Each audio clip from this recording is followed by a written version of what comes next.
And I don't think we can underappreciate what Mikel has done there, to be fair. I think, us three haven't always been his biggest fans, but I think that we've been quite fair when we've been criticising him. I think it's been justifiable. I think when you go this long without a trophy, you've got to have some pressure and you've got to have some question marks. If he wins this, I'll say all is forgiven, man, because this is what we want to be doing.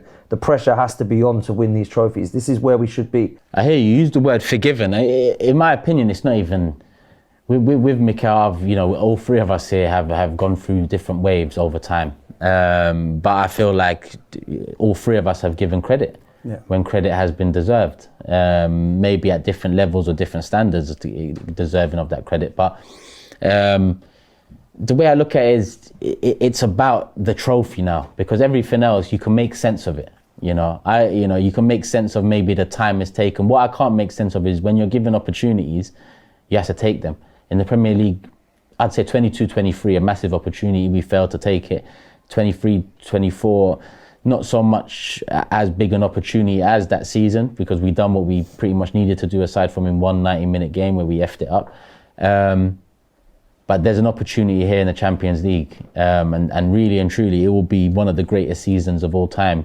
The criticism I've always had of Arteta is we can all see you're a good manager, but can you get this team over the finish line?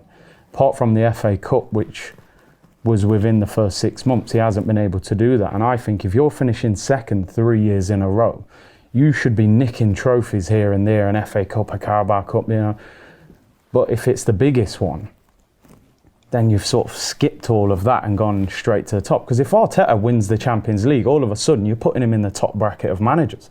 I actually think if Arsenal win this Champions League, it's one of the greatest Champions Leagues we've ever seen won. I would go as far as that, because we've got Mourinho up front. No disrespect to Mourinho. Have you ever seen somebody win a Champions League with a centre midfielder up front? Our best centre-back of this season is injured, Gabriel. He's been the best, maybe even last season. He's not playing. Most of us thought Kivior was finished at Arsenal. So you're playing with a centre-back that we didn't even think was good enough. A midfielder up front. Saka's been out for 3 months. The amount of things he's dealing with, Odegaard out of form at the moment, I think it would be one of the best to have beaten Real Madrid, beaten PSG, and then Inter or Barcelona in a final.